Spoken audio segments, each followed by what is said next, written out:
ಪೌಷ್ಟಿಕ ಆಹಾರ ಭದ್ರತೆಗೆ ಮಣ್ಣಿನ ಆರೋಗ್ಯ ಮತ್ತು ಸಾಂಪ್ರದಾಯಿಕ ತಳಿಗಳು ಎಂಬ ಘೋಷವಾಕ್ಯದಡಿ ನಿನ್ನೆಯಿಂದ ಧಾರವಾಡದ ಕೃಷಿ ಮೇಳ ಆರಂಭವಾಗಿದೆ.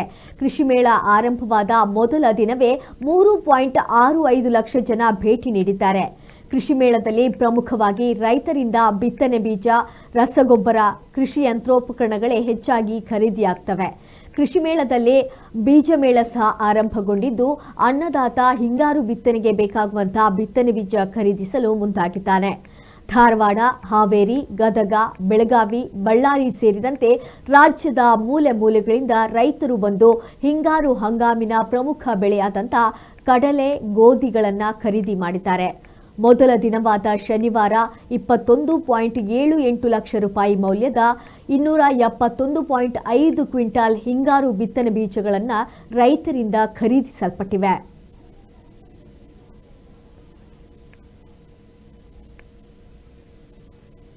ಯಾಕಂದ್ರೆ ಇಲ್ಲಿ ಬಂದಾಗ ಯಾವ ಮಾಲಿಂದ ಏನೇನೈತಿ ಅನ್ನೋದು ಎಲ್ಲಾ ರೇಟ್ ಗೊತ್ತಾಗ್ಬಿಡ್ತೈತ್ರಿ. ಈಗ ನಾವು ಡೈರೆಕ್ಟ್ ಅಂಗಡಿಗೆ ಹೋದಾಗ ಏನಾಗ್ತೈತ್ರಿ, ಡೈರೆಕ್ಟ್ ಅಂಗಡಿಗೆ ಹೋದಾಗ ರೇಟ್ ಜಾಸ್ತಿ ಹೇಳ್ತಾರ್ರಿ.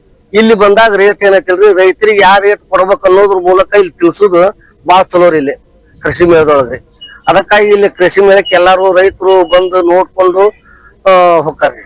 ಇಲ್ಲಿ ಏನ್ ಬೇಕು ಅವ್ರಿಗೆ ಇಲ್ಲಿ ತಗೊಂಡ ಬರ್ತಾರ್ರಿ. ಬೀಜ ಆತು, ಗೊಬ್ಬರ ಆತು, ಟ್ರ್ಯಾಕ್ಟರ್ ಗಾಣಿ ಆತು, ರೈತರಿಗೆ ಎಲ್ಲದಕ್ಕೂ ಅನುಕೂಲ ಇದೆ ರೀ.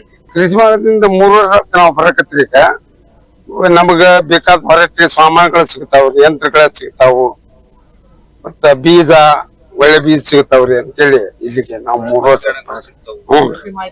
ಕೃಷಿ ಮಾಹಿತಿ ಸಿಗ್ತೈತ್ರಿ. ಯಾವ ಬೀಜ ಹಾಕಿದ್ರಿ ಹೆಂಗ ಈಗ ನಾವು ರೂಟರು, ಯಂತ್ರ, ಇಂತ ಮಿಷಿನರಿ ಸಾಮಾನುಗಳು ರೈತರು ಅವನ್ನೆಲ್ಲ ಅಡ್ಡಾಡಿ ನೋಡಿ